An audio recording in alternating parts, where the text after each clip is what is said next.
ya. Lu tahu nggak gedung yang di belakang itu? Wah, nggak tahu gedung tua. Iya, gua tahu itu gedung tua. Maksud gua nama gedungnya gedung apa? Lu tahu bekas gedung apa? Nggak tahu. Nah, gua kasih tahu ya. Ini tuh dulu tahun 1990-an bekas gedung Komite Sentra PKI. PKI. Iya, gedung PKI. Ini bisa yang tutup sejarah nih. Kita sekarang lagi ada di depan bekas markas CCPKI yang ada di Jalan Keramat Raya, Jakarta. Tahun 1965, 10 Oktober, tempat ini digeruduk oleh massa untuk dibakar, tetapi tidak berhasil.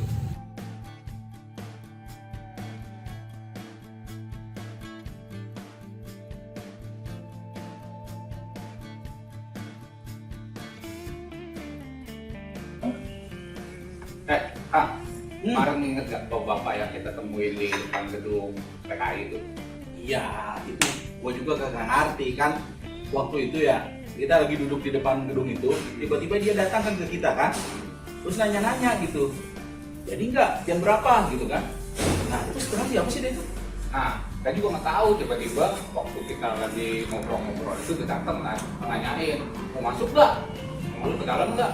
Ke gedung ini? Saya pikir, emang ini gedung apa Pak? Nanya aja kan saya kan, ini gedung berhantu katanya. Berhantu? Iya. Oh, jadi mungkin dia itu minta bayaran kali ya. Bisa jadi, kita tanya lagi, emang kenapa berhantunya? Karena ini dulu gedung PKI, dulu pernah dibakar, ada orang mati, dibunuh, ada juga orang yang bunuh diri, jatuh dari bawah, dari atas ke bawah, dari bawah ke atas lagi, kayak gitu beneran. Ya sih kalau gua baca-baca arsip sama buku sejarah dulu, sebetulnya nggak disebutin sih ada orang yang mati ya waktu kejadian. Tapi nggak tahu kalau misalnya setelah tahun kesini setelah gedung itu nggak dipakai, itu ada orang yang bunuh diri dari atas. Gua nggak tahu ya. Tapi itu kan gedung sebetulnya ketika diserbu pada 10 Oktober atau 4 hari setelah kejadian ke-30S itu ya kalau nggak salah, itu memang sudah nggak ada orangnya. Jadi orang-orang PKI itu sudah pada tahu bahwa mereka itu tidak boleh kumpul di situ karena akan menyulut reaksi orang-orang. Makanya gedung itu dalam keadaan kosong. Jadi ketika diserbu itu tidak ada orang. Yang gua tahu ya, itu gedung ketika dibakar ya dibakar aja, musnah begitu aja, nggak ada aturannya orang yang di atas ke bawah, nggak ngerti lah seperti itu. Tapi bahwa itu memang gedung CCPKI ya benar, itu betul memang. Jadi sebelumnya kan gedung CCPKI itu adanya di Jogja tahun awal 1955, tetapi mereka memutuskan untuk pergi ke Jakarta kan sebagai pusat.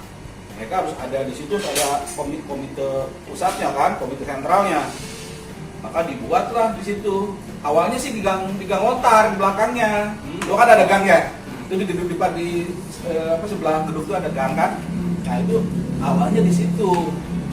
Tetapi tahun 1954 mulai itu pembangunan dilakukan. Tahun 1954 di gang lontar. Tapi tahun 1960-an itu mereka mulai bangun tuh di situ. Itu tadinya toko punya orang Arab sama orang Cina. Kalau nggak salah toko kelontongan katanya. Toko kelontongan kata orang-orang sana. Ketika gua wawancara ya, ketika gua neliti ke sana, ke orang-orang sana, ke orang-orang tua di sana, itu dulu katanya tempat penjualan kelontongan. Yang satu dagang kelontong orang Cina, yang satu lagi orang Arab dagang ranjang gitu, kasur-kasur gitu deh. Oh, kasur. Kenapa lu kasih itu bentuk putih? Aneh juga, gue enak dong. Ya iya. Pengantin. Nah itu dibeli aja biasa, dibeli seperti biasa. CCPKI membeli secara wajar ke mereka pun dengan sukarela. Jadi ya bisnis seperti biasa. Nah mulai saat itu tanah itu menjadi milik CCPKI. Yang itu segala macam ID nyontok kantor situ dong ya? Ya iya, waktu pas mulai ditempatin tahun 1960-an tuh mereka mulai berkantor di situ. Rencananya itu malah kantor itu mau dibangun ke belakang sampai ke jalan kereta api. Kan di belakang kan jalan kereta api kan? Gede dong berarti. Gede banget, 3 hektar. Duit dari mana? Hmm? Duit dari mana? Katanya sih, gua dengar katanya kalau dari orang-orang ex PKI itu patungan. Patungan mereka, patungan. Tapi ada juga yang bilang katanya itu ada tambahan juga dana dari negara-negara komunis.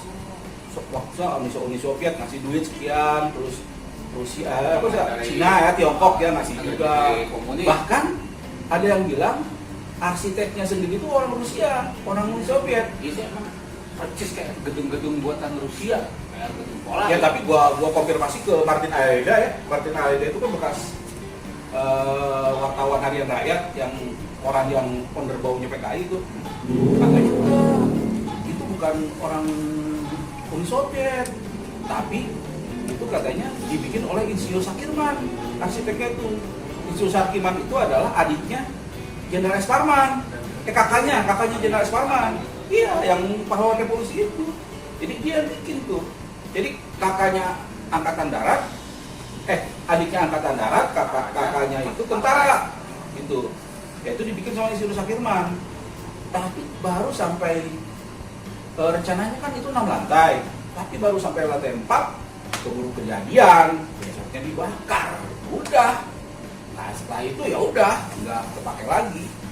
Gitu. Berarti sisa-sisa pembakaran itu udah diperbaiki, tapi ya waktu kemarin itu kayaknya ada tuh dicat lagi kali ya? Iya kan sekitar tahun 1980-an sempat dipakai menjadi markas Kapolri kalau nggak salah. Kapolri ditempatin tentara tuh. Tetapi setelah itu diganti menjadi kantor Departemen Maritim. Di era awal-awal kejayaan Pak Harto lah ya. Terus setelah itu dipakai menjadi kantor Departemen Pariwisata. Menteri Jom Ape. Jom Ape yang tinggi gede itu. Iya, tahu. Iya. Waktu kecil sering banget tuh ada fotonya tuh. Iya.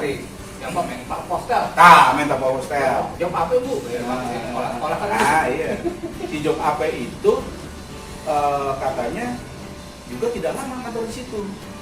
Jadi Kenapa mereka pada nggak ngantor itu? waktu diwawancara wartawan sih katanya takut cekek kartu PKI. Nah, itu tahu kagak tuh bener ya. Mungkin dia ngomongnya ya asal jeplak aja sambil bercanda atau gimana. Tapi kata-kata dicekek kartu PKI itu memang sesuai dengan kondisinya di situ. Mungkin juga gua curiga sih mungkin aja itu supaya orang mengidentifikasi PKI itu kan menjadi hantu gitu, hantu politik ya kan? Iya. Itu kayak sebuah propaganda terselubung dari pemerintah Orde Baru saat itu. Ya, orang udah mati mau jadi setan. Jadi Kayak di setan. partai udah mati. Misalnya lu mati jadi setan, gua kan takut jadi iya. Ya. Gua jadi pocong gendut gimana sih lu? Gila. Tapi nggak Lu bayangin ada pocong gendut kayak gua. Kain kapan sih gimana kali? Ya udah terus gimana? Lu memang tertarik? Hah? Tertarik emang? Tertarik lumayan, pengen masuk sih kayak gimana dalamnya, maksudnya masih ada. Nah, lu udah aja sama si bapak kemarin nih. Ya bapak kemarin duitnya coy. Syarat-syaratnya banyak katanya kalau masuk. Lah gitu ya, mungkin ada ceritanya lah, ada orang memproyeksikannya sebagai hantu, kan? Orang apa pakai kurang tahu ya jerah, bukan ada yang matiin. Cuma ya memang kalau menurut gua baiknya itu gedung SPKI itu menjadi sebuah tagar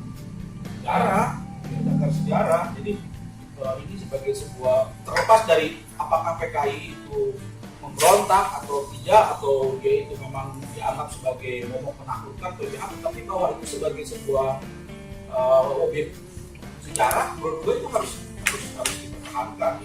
Seperti kita pertahanin juga gedung-gedung, misalnya gedung-gedung yang dulu pernah dijadikan markas Belanda atau gedung-gedung yang pernah dijadikan pusat pemberontakan misalnya. Menurut gue ya tidak seharusnya juga orang yang berlawanan dengan pemerintah itu langsung sejarahnya itu dihabisin gitu. Jadi itu harus begitu. Jadi kalau seperti itu ya kita seolah-olah mensahkan bahwa sejarah itu milik negara. Maka sejarah itu harus netral. Seperti itu, bro. Kalau menang lewat tahu. Tapi benar nggak tuh di sini itu dibukain kalau di film G30 S kan pembuatannya itu ada rapat pemberontakan itu betul nggak rapatnya di sini? Wah enggak kalau menurut gue itu bukan di situ, itu kan di rumahnya siapa atau salah satu tokoh PKI kan, diceritakannya kan begitu. Jadi rapatnya bukan di gedung itu. Kalau di film kan ya di gedung tuh ya ada ruangan gitu, ada persiptik gitu. Kayaknya enggak sih. Kalau aslinya ternyata di rumah siapa gitu, gue lupa lagi itu. Kan jadi apa itu gedung? Hah? Nggak dipakai gitu kayaknya ya. Ya lu lihat sendiri aja, lu nanya ke gua, emang gua punya gedung itu? Kagak lah. Kalau gua jadi orang kaya, gua tuh beli tuh gua gedung tuh. Ya Gedung sekarang tuh gua beli, maksud gua gedung mau beli apa aja beli begini gua. Cuma memang itu gedung mungkin memang strategis sih sebetulnya ya. Jelas sih. Kalau buat bisnis juga strategis. Malah gua dengar katanya waktu gua liputan ke situ, gua tanya-tanya ke orang katanya itu gedung sudah dibeli sama sebuah hotel. Hotel? Oh, sebuah hotel. Nah, gua nggak ngerti lah hotel sebelahnya itu Asia atau apa gitu ya. Tapi di situ kan waktu ketika kemarin ke sana udah jadi PT apa gitu ya. Gua ngerti itu yang pelang biru itu yang sebelah kiri itu. Cuma ya juga katanya dia juga mau dijadiin restoran. Lu bayangin kalau misalnya itu jadi restoran, berarti kita lagi makan dilayani sama orang kayak aja lu kabur lu. Restafel. Nggak ada itu pencetan yang gitu. Oh, kayak gitu. Kita kan gedung itu kalau saya rasa cuma jadi bisnis hantu gitu, di bisnisin orang ini mitos hantu begini, hantu begitu gitu kan. Iya. Orang bukan kepada sejarahnya gitu. Padahal Tapi itu memang kan mengasihkan, mencampurkan sejarah dengan mistik itu sesuatu yang sangat seksi, ya kan? Orang akan menghasilkan uang tuh kalau misalnya seperti itu. Ya kayak kemarin lah, itu kita kayak dijadikan objek sejarah mistik gitu. Orang mau pergi ke sana di seolah-olah kita angkat ke dalam sebuah petualangan yang sangat mengasihkan gitu ya, kita harus datang ke atas gitu kan dengan kondisi yang seperti itu. Tapi menurut gua memang betul sih ya, kalau di negara-negara maju yang namanya gedung-gedung bersejarah itu dijadikan aset negara, minimal ya dijadikan dijadikan cagar sejarah, ya kan? Walaupun memang mungkin secara politik ya itu PKI berseberangan gitu ya dengan pemerintah sekarang atau dengan pemerintah Orde Baru seperti selama itu. Tetapi menurut gua bagusnya memang itu harus dilestarikan gitu ya. Bukan hanya gedung PKI loh, gedung PKI, gedung-gedung yang lain juga yang terkait dengan sejarah itu kan menurut gua harus dilestarikan. Menarik gitu. Makanya lu jadi kolom merah tuh jangan miskin dulu, beli tuh gedung-gedung sejarah tuh di mana-mana. mau jadi konglomerat atau nyari yang Mana ada jurusan sejarah jadi konglomerat. Wah, tapi menarik juga tuh. Itu kan gedung PKI sekarang depannya ada gedung NU. Di belakangnya juga daerah-daerah itu ada gedung-gedung. Tapi kan kamu sendiri kan katanya kemarin waktu itu gedung NU dulu bukan di sana kan? Bukan kan? Iya. Kalau diaktifin lagi, entah itu buat restoran, buat hotel, buat tempat bermain anak-anak misalnya gitu kan. Ya tapi menarik ya. Itu kalau misalnya lu pergi ke Kamboja gitu atau pergi ke Vietnam, pernah dalam mimpi. Enggak, kalau gua ke Vietnam pernah. Kalau ke Kamboja gua belum pernah. Gua ke Kamboja itu ada teman gua namanya Pak Ayat, pernah ke Kamboja dia. Dia bilang katanya yang namanya tempat pembantaian itu dilestarikan. Ada gua pernah lihat sih yang Bopot ya, gua lihat. Tapi di Vietnam juga tuh menarik. Markas tentara Amerika itu dulu nggak diajar. Karena caranya dibikin mall, caranya dibikin wahana anak-anak, wahana apalah, wahana mistik gitu sekarang. Cuma itulah menurut gua sangat disayangkan ya.